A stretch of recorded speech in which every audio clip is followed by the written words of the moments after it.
Bayangkan, anak yang kau besarkan puluhan tahun dengan penuh cinta, ternyata bukan darahmu sendiri. Hasil tes DNA membongkar rahasia besar yang selama ini disembunyikan istrimu. Inilah kisah runtuhnya sebuah keluarga yang tak pernah kau bayangkan. Assalamualaikum warahmatullahi wabarakatuh. Halo teman-teman semuanya, jumpa kembali di channel Hikmah Misteri. Seperti biasa, saya akan menceritakan kisah drama rumah tangga yang lebih seru, lebih mengguncang, dan penuh hikmah untuk kita renungkan bersama.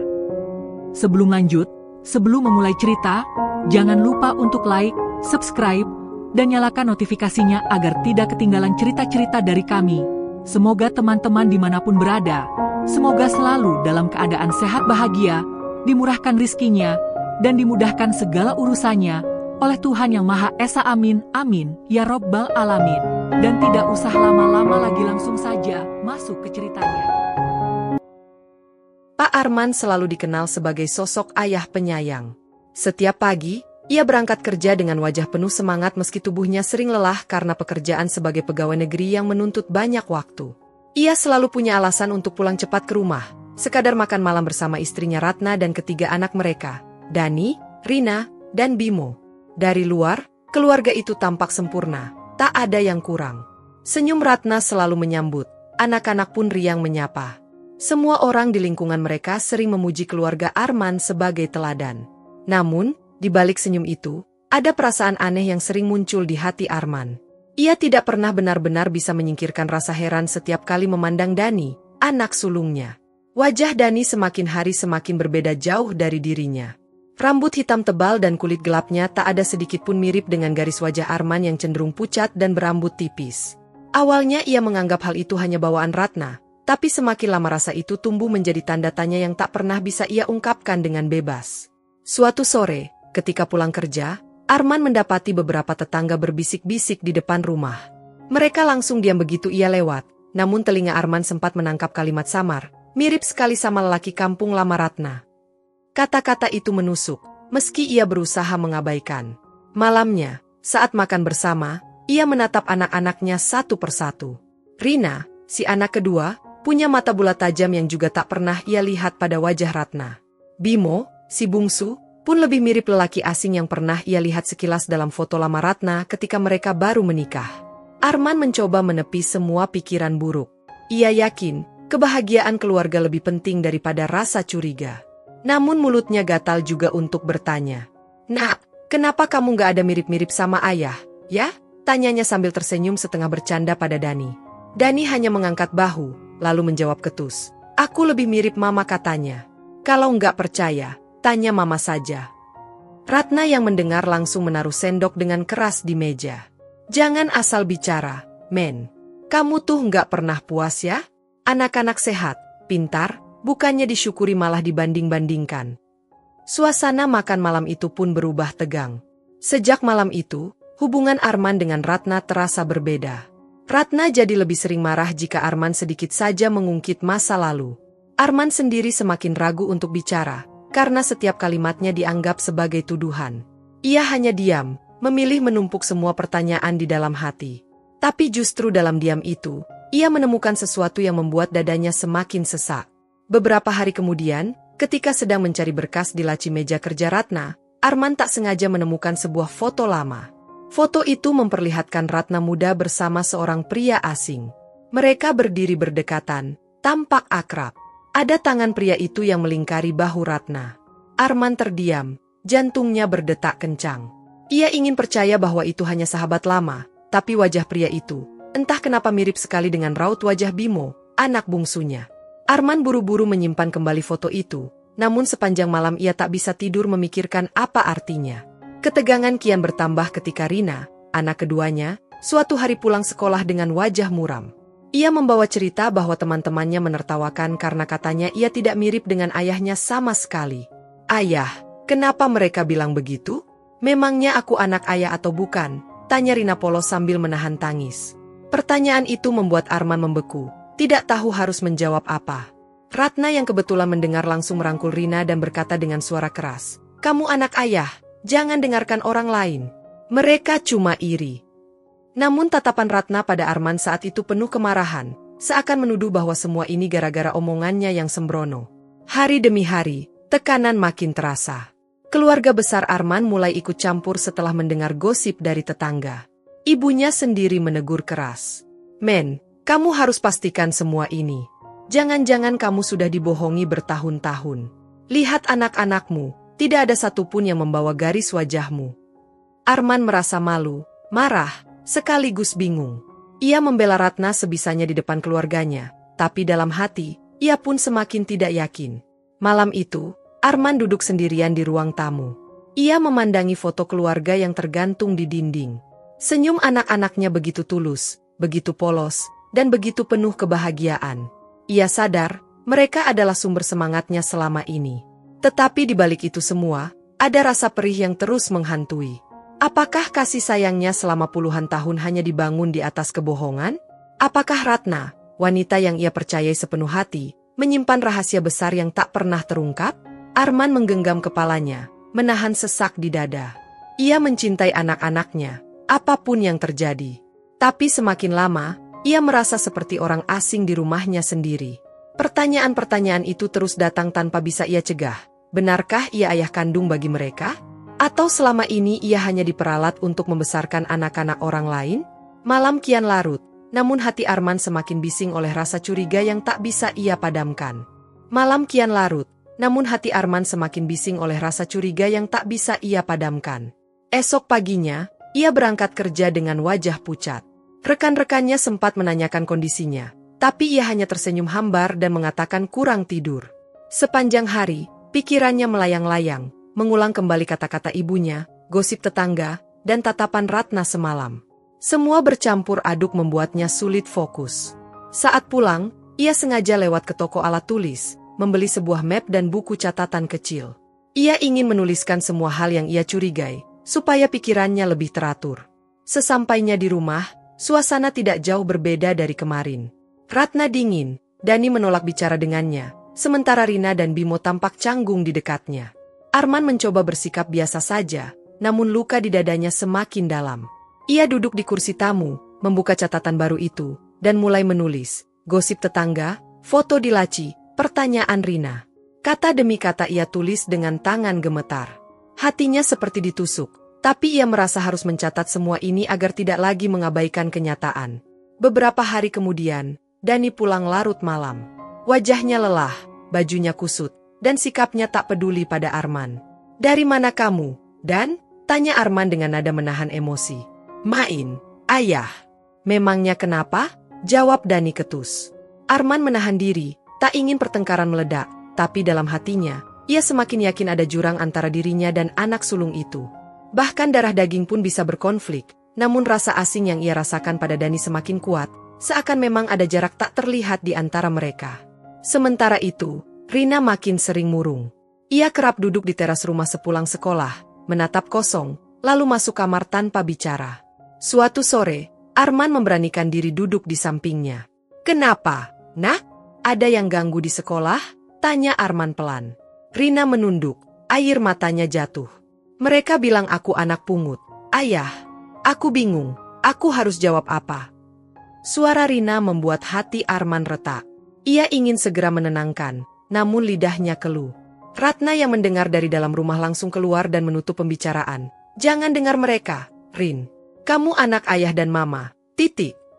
Setelah itu Ratna menatap Arman tajam, seolah menyalahkannya karena membiarkan gosip makin besar. Beberapa malam setelah kejadian itu, Arman tidak bisa tidur. Ia keluar kamar, berjalan pelan menuju meja kerja Ratna. Tangannya bergetar saat membuka laci lagi, ingin memastikan foto yang dulu ia lihat. Namun kali ini laci kosong. Foto itu sudah tidak ada. Dadanya makin sesak. Berarti Ratna tahu ia sudah melihat, dan sengaja menyembunyikannya. Arman kembali ke kamar, tapi tidurnya hanya berisi mimpi buruk. Dalam mimpinya, anak-anak memanggil pria lain dengan sebutan, "Ayah." Sementara ia sendiri berdiri sendirian di sudut gelap. Pagi berikutnya, suasana rumah meledak. Ratna menemukan buku catatan kecil Arman di ruang tamu. Ia membaca tulisan Arman tentang kecurigaannya. Dengan marah, Ratna menuduhnya tak punya kepercayaan. "Kamu tega ya nulis semua ini? Kamu gak percaya sama aku sama sekali." Suaranya menggema, membuat anak-anak terbangun. Dani langsung membela ibunya. Ayah selalu salahin mama. Kalau nggak percaya, mending ayah pergi aja dari rumah, kata Dani lantang. Arman terdiam, darahnya mendidih, tapi mulutnya kaku. Ia hanya bisa menatap anak-anak yang kini memandangnya dengan wajah bingung, sementara Ratna menangis dramatis. Sejak saat itu, hubungan mereka makin dingin. Arman berangkat kerja tanpa pamit, pulang larut malam, dan lebih banyak diam di kamar. Ratna pun makin sering menghabiskan waktu dengan anak-anak tanpa melibatkan Arman. Ia mulai merasa benar-benar asing di rumahnya sendiri. Namun ada satu hal yang membuatnya bertahan, rasa cinta pada anak-anak, meski hatinya penuh tanya. Ia tidak ingin mereka terluka karena perselisihan orang tuanya, tapi semakin lama, kebohongan ini terasa semakin nyata di depan matanya. Suatu sore, ketika Arman pulang lebih awal, ia mendapati Rina sedang membongkar lemari. Rina menemukan map berisi beberapa dokumen lama. Dengan wajah pucat, ia bertanya, "Ayah, kenapa di akta lahirku nama ayah tercatat lain? Siapa itu?" Arman terperanjat, lututnya lemas. Ia tidak pernah tahu ada dokumen itu. Ratna buru-buru datang, merebut map dari tangan Rina, dan berteriak, "Jangan macam-macam. Itu salah cetak. Jangan pernah tanya lagi." Rina menangis, berlari ke kamarnya. Arman terpaku, matanya menatap Ratna yang kini berdiri gemetar sambil memeluk map itu. Tidak ada kata lain yang keluar dari mulutnya, hanya keheningan yang mencekam. Malam itu, Arman duduk sendirian lagi di ruang tamu. Tangannya memegang foto keluarga yang selalu ia banggakan. Untuk pertama kalinya, ia merasa foto itu hanyalah topeng. Hatinya bergemuruh, tapi pikirannya mulai tegas. Semua kecurigaan ini tak bisa lagi ia abaikan. Ia harus mencari jawaban, seberat apapun risikonya. Dalam diam, ia bertekad, kebenaran harus terungkap, karena kebahagiaan semu tak bisa bertahan selamanya. Malam itu juga, Arman mulai menyusun langkah. Ia tidak ingin hanya mengandalkan gosip atau dugaan, ia butuh bukti nyata. Saat semua orang tertidur, ia duduk di meja ruang tamu dan membuka internet di ponselnya. Ia membaca artikel tentang tes DNA, syaratnya, dan bagaimana prosedurnya. Jantungnya berdegup kencang. Di satu sisi ia ingin mundur, di sisi lain ia merasa sudah terlalu jauh untuk kembali. Keesokan harinya, Arman berusaha bertindak biasa di depan Ratna dan anak-anak.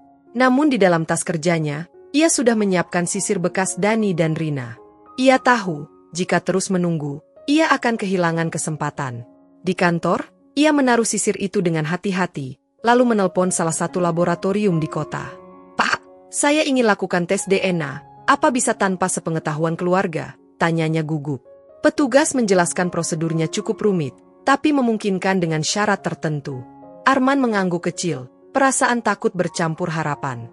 Malamnya, Ratna tiba-tiba menaruh ponsel Arman di meja makan. "Kenapa kamu cari-cari tes DNA?" suaranya tinggi. Arman kaget, ia lupa menutup riwayat pencarian. Anak-anak ikut mendengar, membuat suasana langsung panas. Dani melotot pada Arman. "Ayah tega banget ya? Kami ini anak ayah. Kalau nggak percaya, kenapa nggak sekalian usir kami aja?" kata Dani sambil membanting sendok.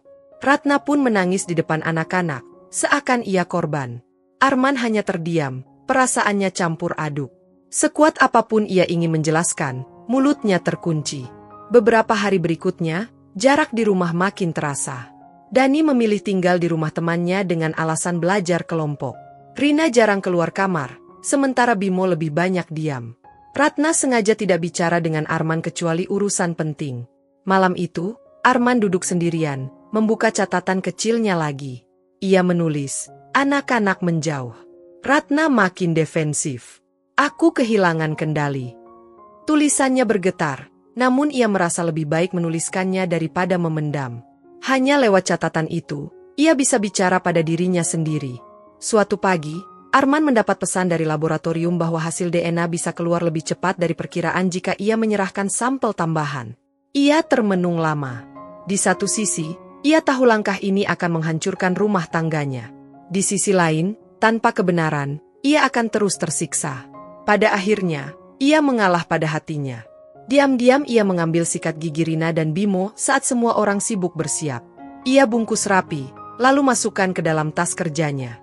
Ia merasa bersalah, tapi tekadnya lebih besar. Ratna mulai curiga dengan gerak-geriknya. Ia sering bertanya kemana Arman pergi sepulang kerja. Arman hanya menjawab singkat, lembur. Tapi ia tahu Ratna tidak mudah percaya. Suatu malam, mereka bertengkar hebat. Ratna menunjuk wajahnya dengan mata penuh amarah. Kalau kamu nggak percaya aku, kenapa dulu kamu mau nikah sama aku? Semua ini kamu yang bikin. Arman menahan napas, mencoba tidak terpancing. Aku cuma mau tahu kebenaran, Ratna. Itu saja. Kalimat sederhana itu justru membuat Ratna semakin meledak, lalu masuk kamar sambil membanting pintu. Hari berganti, tekanan semakin berat. Di kantor, Arman tak bisa bekerja dengan tenang. Kepalanya dipenuhi bayangan hasil tes yang akan keluar. Malam-malamnya dipenuhi mimpi buruk, seakan ia kehilangan semua anak sekaligus. Ia mulai merasa tidak punya siapa-siapa. Bahkan saat menatap foto keluarga di meja kerjanya, yang dulu jadi penyemangat, kini justru terasa menyakitkan. Setiap senyum di foto itu tampak palsu, seakan sedang menertawakannya. Akhir pekan tiba, suasana rumah dingin. Dani belum pulang sejak beberapa hari. Rina enggan bicara, sementara Bimo hanya menatap Arman dari jauh. Ratna sibuk dengan urusan rumah tanpa menyapa. Arman mencoba mengajak ngobrol, tapi semua terasa percuma. Ia menahan semua rasa sakit itu, hanya menunggu hasil yang akan menentukan arah hidupnya. Malam itu, ia duduk di beranda sendirian. Angin malam terasa menusuk tulang, namun ia tidak beranjak. Ia menatap langit gelap, seakan berharap ada jawaban jatuh dari bintang-bintang. Hatinya terus bertanya-tanya, bagaimana jika benar mereka bukan darah dagingnya? Bagaimana jika semua pengorbanan bertahun-tahun hanyalah sandiwara? Tapi bagaimana jika ternyata ia salah, dan kecurigaannya menghancurkan keluarganya sendiri? Pertanyaan-pertanyaan itu berputar tanpa henti, membuatnya hampir gila. Pada akhirnya, Arman hanya menutup wajah dengan kedua tangannya, berdoa lirih agar hatinya cukup kuat menerima apapun yang akan datang. Esok harinya, sebuah pesan masuk di ponselnya saat ia sedang duduk di ruang kerja kantor. Tulisan singkat itu membuat jantungnya hampir berhenti. Hasil DNA sudah tersedia. Silakan datang ke laboratorium. Arman menatap layar lama sekali, keringat dingin menetes dari pelipisnya. Inilah momen yang ia takutkan sekaligus nantikan. Dengan langkah gontai, ia pamit keluar kantor dengan alasan urusan pribadi. Perjalanan menuju laboratorium terasa sangat panjang, meski jaraknya tidak lebih dari 20 menit. Arman menyetir dengan pikiran bercabang-cabang. Tangannya beberapa kali bergetar di setir, membuat klakson mobil di belakang membunyikan suara keras. Sesampainya di depan laboratorium, ia sempat berhenti sejenak, menatap bangunan putih itu dari balik kaca mobil. Ia bertanya dalam hati, apakah ia siap? Tapi langkahnya tetap ia teruskan, seolah tubuhnya bergerak sendiri tanpa bisa dikendalikan. Petugas menyerahkan amplop coklat yang tertutup rapi. Hasilnya ada di sini, Pak. Harap dibaca di rumah agar lebih tenang, ucapnya singkat. Namun Arman tidak sanggup menunggu. Begitu duduk di kursi tunggu, ia langsung membuka amplop itu dengan tangan gemetar. Matanya menyapu baris demi baris tulisan. Detik itu juga dunia seakan runtuh. 3 nama tercatat di kertas itu, Dani, Rina, Bimo. Di samping masing-masing nama, hasil analisis menunjukkan tidak ada hubungan biologis dengan sampel ayah. Pandangan Arman berkunang-kunang, kertas itu jatuh ke lantai. Ia terduduk lama di kursi, nyaris tak bisa bernapas. Semua pengorbanan puluhan tahun terasa hampa dalam sekejap. Anak-anak yang ia rawat sejak lahir, yang ia dekap setiap malam, ternyata bukan darah dagingnya. Air matanya jatuh tanpa bisa ditahan. Petugas laboratorium berusaha menenangkannya, tapi Arman hanya menggeleng. Ia merasa tubuhnya berat, kepalanya penuh dengan suara-suara bercampur. Tawa anak-anak, amarah Ratna, gosip tetangga, dan suara ibunya yang dulu sempat memperingatkan. Dengan langkah limbung, Arman pulang ke rumah. Ratna sedang menyapu halaman ketika ia tiba. Melihat wajah suaminya yang pucat, Ratna langsung tahu sesuatu telah terjadi. Arman masuk tanpa bicara, meletakkan amplop di meja makan, lalu duduk dengan pandangan kosong. Ratna mendekat, meraih amplop itu, membacanya sebentar, lalu wajahnya berubah panik. Ini bohong, men. Pasti ada kesalahan. Kamu percaya hasil kertas begini? Ini nggak benar, teriak Ratna dengan suara bergetar. Anak-anak yang mendengar keributan segera keluar dari kamar. Dani mengambil kertas itu, membacanya cepat, lalu menatap Arman dengan mata membara. Ayah nggak percaya kami? Jadi selama ini ayah cuma pura-pura sayang, Suaranya pecah. Rina menutup mulutnya dengan tangan, air matanya jatuh deras. Bimo yang masih kecil hanya bertanya polos, "Ayah, maksudnya apa?" Arman ingin menjelaskan, tapi suaranya tercekat. Kata-kata terasa seperti duri di tenggorokannya. Ketegangan memuncak ketika Ratna menuding Arman di depan anak-anak. "Semua ini salah kamu. Kamu yang gak percaya sama keluarga sendiri. Kalau kamu mau, anggap aja aku yang salah, tapi jangan tarik anak-anak ke dalam masalah ini." Ratna menangis histeris, membuat suasana semakin kacau. Dani memeluk ibunya, sementara Rina berlari ke kamarnya sambil menangis. Bimo tetap berdiri kebingungan, menatap Arman dengan mata penuh tanda tanya. Malam itu, rumah terasa seperti medan perang. Tak ada percakapan selain tangisan dan amarah.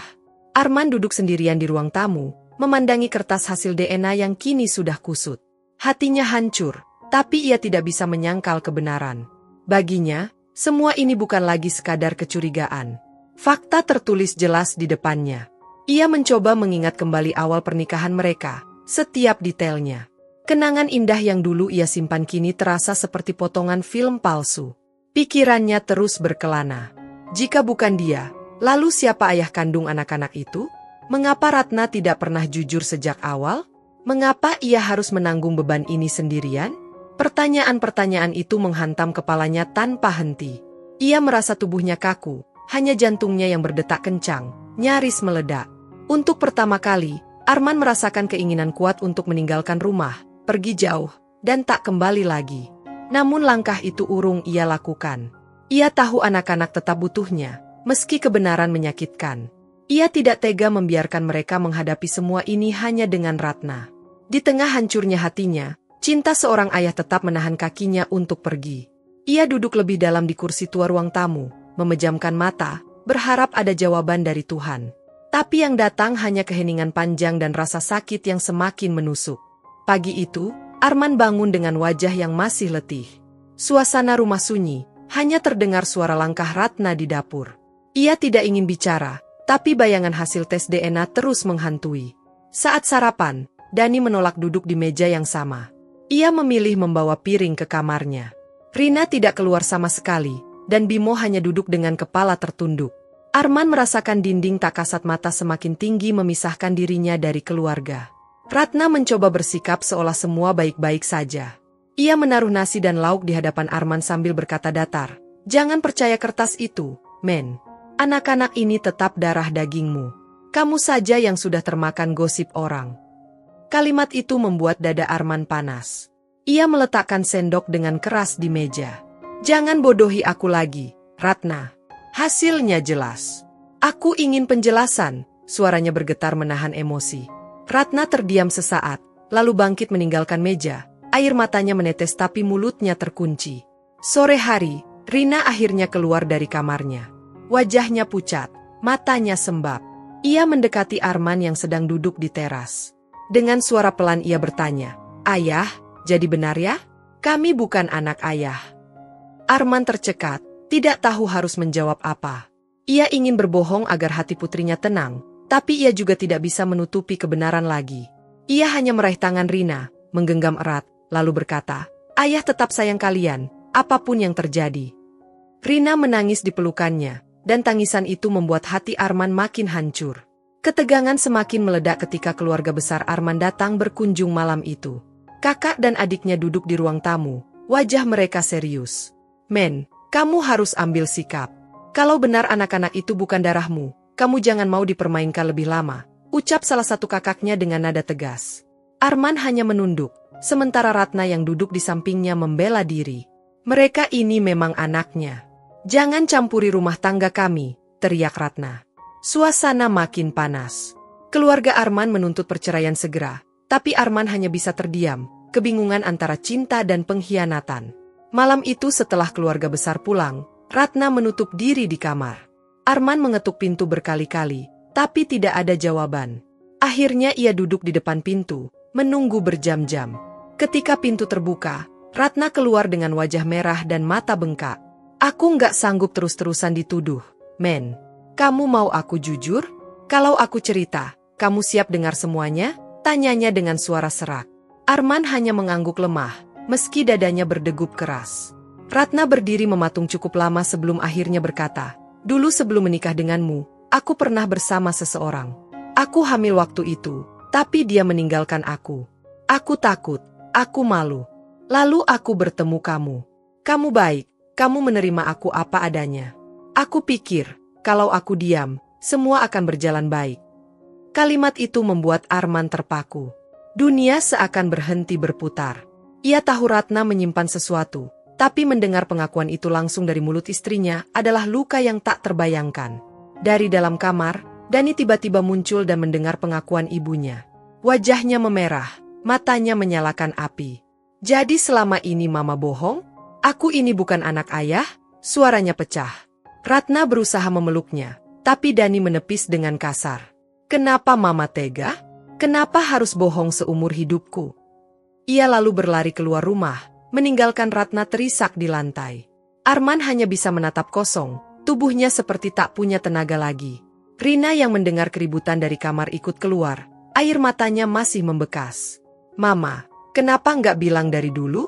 Kami jadi kayak orang asing di rumah sendiri," katanya lirih. Bimo, yang belum sepenuhnya mengerti, hanya menangis keras memanggil ibunya. Suasana rumah berubah menjadi lautan tangis dan teriakan. Ratna menangis sambil meraih kedua anaknya, namun Arman tetap duduk kaku. Hatinya remuk, pikirannya kosong. Ia tidak tahu bagaimana harus melanjutkan hidup setelah ini. Malam semakin larut, namun tidak ada yang bisa tidur. Ratna meringkuk di sudut kamar, anak-anak berpencar dengan luka masing-masing, sementara Arman duduk di ruang tamu, memandang kosong ke arah dinding. Ia sadar, hidupnya tak akan pernah sama lagi. Rahasia yang selama ini terkubur akhirnya muncul ke permukaan, menghancurkan segalanya dalam sekejap. Kini ia berdiri di persimpangan jalan, tetap bertahan demi anak-anak yang ia besarkan, atau melepaskan semua untuk menjaga harga dirinya yang tersisa. Keesokan paginya, rumah masih terasa suram. Dani belum pulang sejak malam ia pergi dengan penuh amarah. Rina duduk termenung di teras, wajahnya sayu. Bimo merengek terus mencari kakaknya. Ratna hanya duduk di ruang tamu, matanya sembab, tanpa tenaga menjawab pertanyaan anak-anak. Arman menghela napas panjang, merasa semakin berat menanggung semuanya. Belum sempat ketenangan singgah, keluarga besar Arman datang lagi. Kali ini ibunya sendiri ikut hadir. Wajah sang ibu penuh kecewa. "Men, kamu sudah terlalu sabar. Perempuan ini jelas-jelas menipumu. Apa kamu mau terus hidup begini?" Suaranya tegas. Ratna mencoba menjawab, namun sang ibu langsung mengangkat tangan, menolak mendengar. "Kalau kau masih menganggap kami keluarga, lepaskan dia. Jangan biarkan harga dirimu diinjak lagi." Kata-kata itu menampar Arman. Ia tahu ibunya benar, tapi hatinya masih tertahan pada anak-anak. Ratna merasa semakin terpojok. Ia menangis di hadapan semua orang. "Aku salah, aku akui. Tapi jangan tarik anak-anak dariku. Mereka hanya punya aku."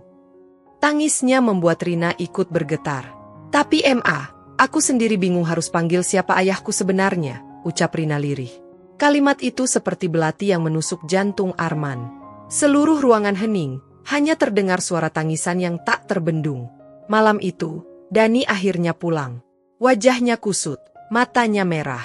Tanpa bicara, ia langsung menunjuk Ratna. "Aku nggak bisa maafin Mama. Hidupku selama ini palsu. Teman-temanku lebih tahu siapa aku dibanding keluargaku sendiri."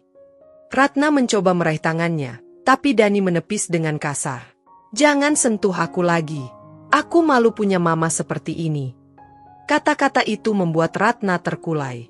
Ia menangis keras, memeluk dirinya sendiri di pojok ruangan. Arman menatap semua itu dengan hati yang tak kalah hancur. Ia berusaha menenangkan Dani, tapi anak itu menolak. "Ayah harus sadar.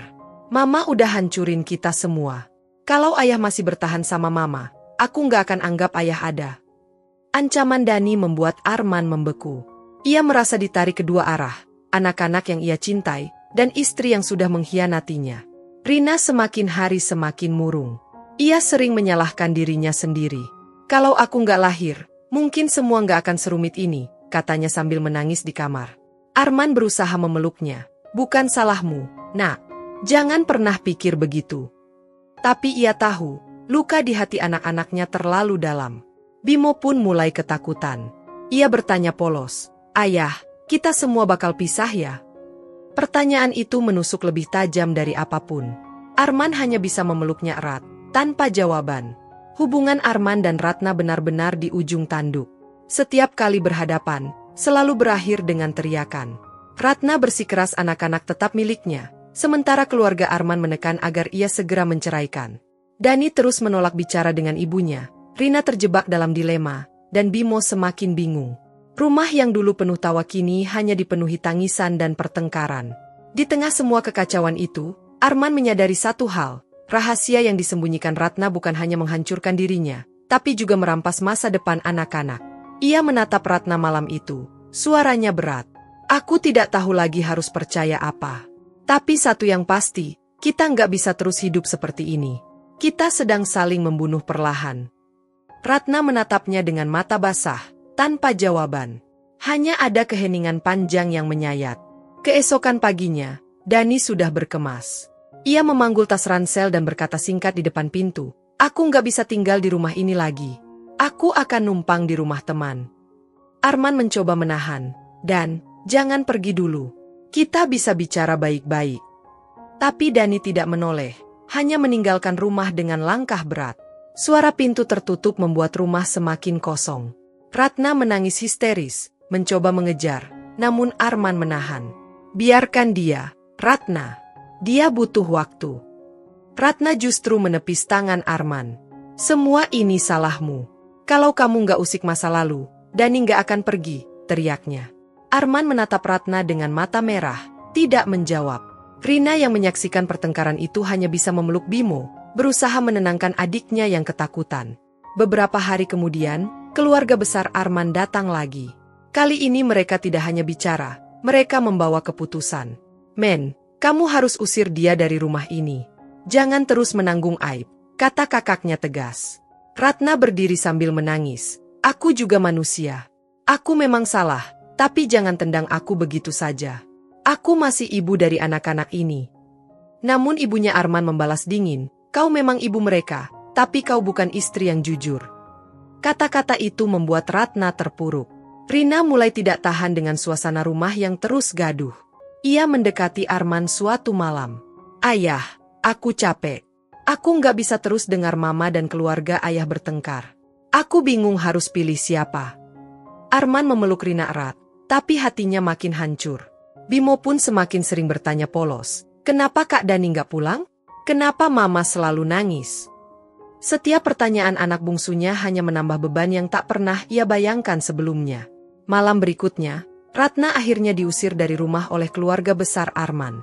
Ia menangis sambil mengemas pakaian, sementara Rina dan Bimo berteriak menolak. "Mama jangan pergi. Aku mau ikut mama," ratap Rina. Namun Ratna hanya bisa mencium mereka sambil berkata, "Kalian tetap anak mama, jangan pernah lupa itu." Lalu ia melangkah keluar rumah dengan wajah penuh air mata. Pintu rumah tertutup dengan suara berat, meninggalkan luka mendalam bagi semua orang di dalamnya. Setelah Ratna pergi, suasana rumah tidak serta-merta tenang. Justru kekosongan makin terasa. Rina kerap duduk di sudut kamar, menatap kosong, sementara Bimo sering menangis di malam hari memanggil ibunya. Arman berusaha mengurus mereka sebaik mungkin, tapi ia tahu kasih sayang seorang ayah tak cukup menggantikan peran ibu. Ia sendiri sering duduk sendirian di ruang tamu, memandangi foto keluarga yang kini terasa seperti sisa-sisa kehidupan yang sudah hancur. Dani yang masih tinggal di rumah temannya, jarang pulang. Sekalinya datang, ia hanya mengambil beberapa barang lalu pergi lagi tanpa banyak bicara. Ia bahkan menolak bertemu Ratna yang diam-diam datang menjenguk. "Aku nggak punya mama lagi," kata Dani dingin sambil berlalu. Ratna hanya bisa menangis di depan gerbang, menatap anaknya yang pergi tanpa mau menoleh. Arman melihat semua itu dari jauh. Perasaannya campur aduk antara marah, iba, dan putus asa. Di tengah semua itu, Arman mulai merasa dirinya benar-benar sendirian. Ia tidak tahu apakah keputusan mengusir Ratna adalah jalan terbaik, tapi tekanan keluarga membuatnya tak punya pilihan. Malam-malamnya kembali dipenuhi pikiran kacau. Ia ingin menyelamatkan anak-anaknya, namun kenyataan terus menampar bahwa luka ini terlalu dalam untuk disembuhkan. Ia menutup wajahnya dengan tangan, merasakan beratnya menjadi seorang ayah yang kehilangan kendali atas keluarganya sendiri. Hari-hari berikutnya, rumah terasa semakin kosong. Rina lebih sering menyendiri, mengurung diri di kamar dengan buku-buku sekolah yang tak pernah benar-benar dibaca. Bimo kerap menangis tiba-tiba, lalu berlari ke pelukan Arman sambil bertanya kapan ibunya pulang. Dani semakin jauh, tak lagi menganggap rumah itu sebagai tempatnya kembali. Arman menanggung semuanya dalam diam, meski dadanya seolah pecah setiap kali melihat anak-anaknya kehilangan senyum. Suatu sore, Ratna datang mengetuk pintu. Rambutnya berantakan, wajahnya lelah. "Men, izinkan aku ketemu anak-anak," pintanya dengan suara serak. Arman berdiri di ambang pintu, hatinya berkecamuk. Ia tahu anak-anak merindukan ibunya, tapi ia juga tak lupa luka yang ditinggalkan. Setelah hening beberapa detik, Arman melangkah mundur, memberi jalan. Rina langsung berlari memeluk Ratna, tangisnya pecah. Bimo pun ikut memeluk, memanggil-manggil, "Mama," dengan suara patah. Pemandangan itu membuat mata Arman panas, tapi ia tetap berdiri kaku, tak sanggup ikut larut. Malam itu, Ratna duduk bersama anak-anak di ruang tamu. Ia meminta maaf berulang kali, berjanji akan tetap jadi ibu meski apapun yang terjadi. Dani yang pulang malah menolak masuk ke ruangan. Ia hanya berdiri di depan pintu, menatap ibunya dengan dingin. "Maafmu gak akan balikin hidupku yang udah hancur," katanya, lalu pergi lagi. Ratna terisak, sementara Arman hanya bisa menunduk. Hatinya perih, tapi ia tak bisa memaksa Dani untuk menerima. Luka itu terlalu dalam. Hari-hari berikutnya tetap berjalan berat. Ratna tidak lagi tinggal di rumah, hanya sesekali datang menjenguk anak-anak. Rina semakin terbelah, ingin bersama ibunya tapi juga tak ingin meninggalkan ayahnya. Bimo masih kecil, sehingga ia hanya tahu satu hal, ia ingin keluarganya kembali utuh. Sementara itu, Dani semakin keras kepala, menolak setiap ajakan bicara. Arman menyadari, keluarganya sudah benar-benar pecah. Apapun yang ia lakukan tak akan bisa mengembalikan semuanya seperti dulu. Suatu malam, Arman duduk di meja ruang tamu, menatap foto keluarga yang kini retak di bingkainya. Ia berbicara pada dirinya sendiri, "Aku mungkin bukan ayah kandung mereka, tapi aku sudah ada di setiap langkah mereka sejak lahir. Aku tidak akan pergi." Kalimat itu keluar pelan, namun tegas. Ia sadar, meski darahnya tidak mengalir dalam tubuh anak-anak itu, cintanya tidak bisa dihapus begitu saja. Ia memilih bertahan, bukan untuk Ratna, tapi untuk Dani, Rina, dan Bimo. Keesokan paginya, ia mengajak Rina dan Bimo sarapan bersama. "Kalian gak usah takut. Ayah tetap ada di sini buat kalian. Kalian tetap anak ayah, apapun kata orang." Rina menatap ayahnya lama, lalu mengangguk dengan mata berkaca-kaca. Bimo memeluk erat pinggang Arman. Saat itu juga, meski hancur, Arman merasa masih ada alasan untuk terus melangkah. Anak-anak adalah alasan itu. Namun di dalam dirinya, luka tidak pernah benar-benar hilang. Setiap kali melihat Ratna datang, setiap kali mendengar Dani menolak memanggilnya ayah, ia merasakan duri menusuk di dada. Hidupnya berubah menjadi perjalanan panjang tanpa kepastian. Ia tidak lagi punya rumah tangga yang utuh, hanya sisa-sisa cinta yang harus ia rawat sendiri. Tapi ia tetap berjalan, meski tertatih, karena ia tahu anak-anak tidak boleh kehilangan segalanya. Malam terakhir itu, ia menatap Zafa, nama kecil Bimo, yang tertidur di pangkuannya. Rina duduk di samping dengan mata terpejam, sementara Dani entah di mana. Arman berbisik lirih, "Aku mungkin bukan ayah kandung kalian, tapi aku akan selalu jadi ayah yang menjaga, sampai kapanpun." Air matanya jatuh, namun ia tersenyum pahit. Di balik semua kehancuran, ia menemukan satu hal yang tidak bisa dirampas siapapun, cintanya. Sahabat pendengar setia, kisah ini mungkin telah selesai. Tapi masih banyak kisah drama rumah tangga lain yang lebih seru, lebih mengguncang, dan penuh hikmah untuk kita renungkan bersama. Jangan lewatkan kisah-kisah menarik lainnya, hanya di channel Hikmah Misteri. Dukung terus channel ini dengan like, subscribe, dan tinggalkan komentar kalian agar kami tahu kisah mana yang paling menyentuh hati kalian. Setiap dukungan kalian berarti besar untuk keberlangsungan cerita-cerita penuh pelajaran hidup ini. Sampai jumpa di kisah berikutnya. Wassalamualaikum warahmatullahi wabarakatuh. Sebagai ayah, meski bukan dari darah, tetaplah nyata.